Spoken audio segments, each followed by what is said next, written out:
The skin barrier, also sometimes referred to as the moisture barrier or the acid mantle, is responsible to keep bad things like irritants out of your skin and good things like hydration in. But what about when your skin barrier becomes compromised or damaged? How do you know if yours is really intact? Well, in this video, I've got you covered. I'm going to go over why this skin barrier matters so much in skincare, how to tell if your skin barrier is damaged and the signs to look for, factors that damage the skin barrier, and finally, how to restore it back to its original condition. So let's get started. If you guys are new here, my channel is all about helping you make informed decisions about your health and wellness, and I would love for you all to gently tap on the like button down below. And if you really like the content, then consider subscribing. Also, if you guys are on Instagram, you could follow me there too. Now, without wasting any more time, let's dive right in. You got three major skin cells you're dealing with.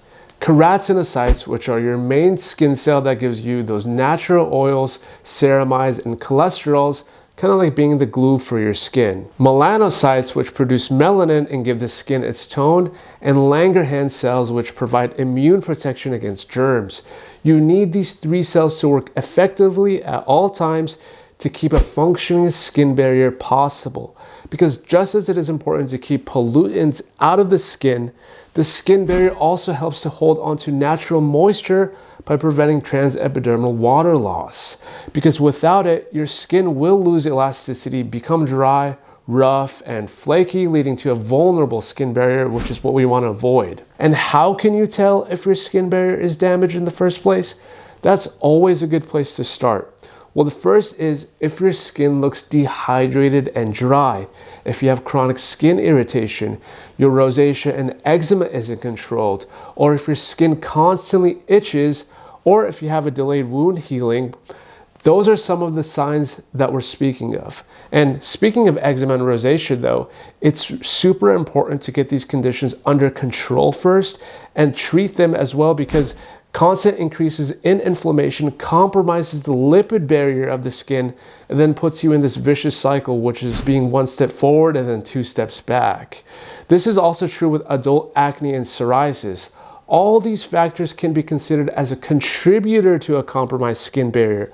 Also, other signs can be rough patches along the skin.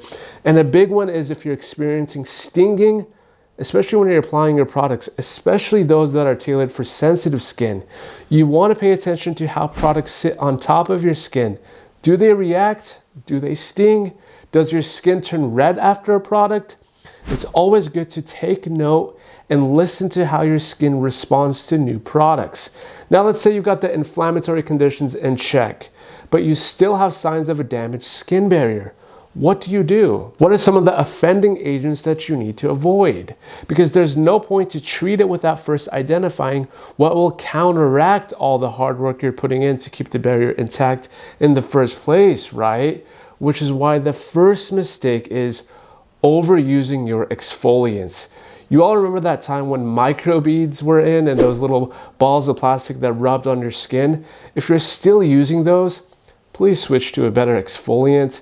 And remember to exfoliate gently, 2 to 3 times per week, as long as your skin can handle it. That's a good step. A classic mistake is exfoliating every day and then overusing those exfoliating acids. Secondly, a lack of sleep, which this study showed us that chronic poor sleep quality is associated with increased signs of intrinsic aging, diminished skin barrier function, and lower satisfaction with appearance. Sleep quality is just as important as sleep quantity. 7 to 8 hours a night is great and all, but are they quality hours? Thirdly, using the wrong cleanser for your face. Some cleansers strip the skin barrier of its natural oils. You want to use a gentle cleanser and massage it using lukewarm water and rinse it off, never with hot water. I currently use the CeraVe Gentle Foaming Cleanser that has all the right ceramides. And when you're done, gently pat your skin dry after cleansing and never by rubbing it with a towel. That's also a beginner mistake. And another big contributor are environmental factors like smoke, pollution, and UV radiation. Try your best to apply sunscreen every day. I use the Supergoop Unseen sunscreen and it works great. And remember to reapply it every 2 hours or more often if swimming or sweating. And lastly, another big factor is smoking. In fact, UV radiation and smoking has this synergistic effect that you should know of. This study came out last year titled Effects of Air Pollution on Cellular Senescence and Skin Aging. It showed that the synergistic effects may occur upon the combined exposure to UV and cigarette smoke, leading to epidermal barrier disruption, increased erythema, and decreased elasticity. So now that we understand the importance of the skin barrier, how to tell if it's damaged, the factors that damage it, let's finally take a look at how to restore it, which is probably why you're all here. The first tip is to pay attention to pH. When healthy, the skin's natural pH is between 4.5 and 5.5. Remember those levels if you can, 4.5 to 5.5. Ideally, the acid mantle is a thin film on the skin surface of amino and lactic acids. When it's too alkaline, the skin becomes dry and sensitive and can stop the ability to fight off matrix metalloproteinases, which we've already mentioned in other videos. If you remember, they are those enzymes that destroy collagen, causing wrinkles and sagging.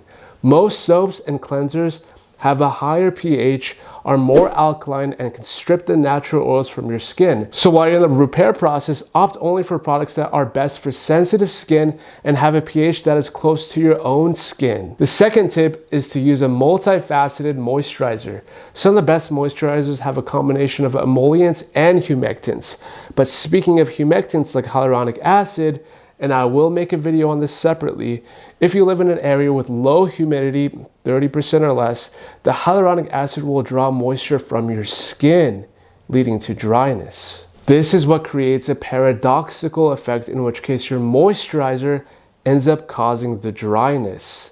So if you insist on using hyaluronic acid, apply it to damp and not dry skin.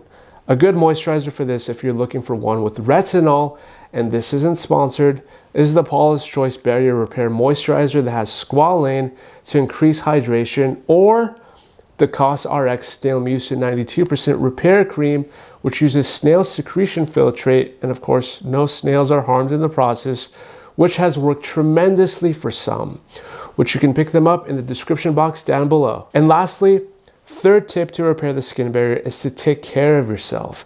After all, your skin is the largest organ on the body. What you eat, how much quality of sleep you get, and how you handle stress have an impact on your skin.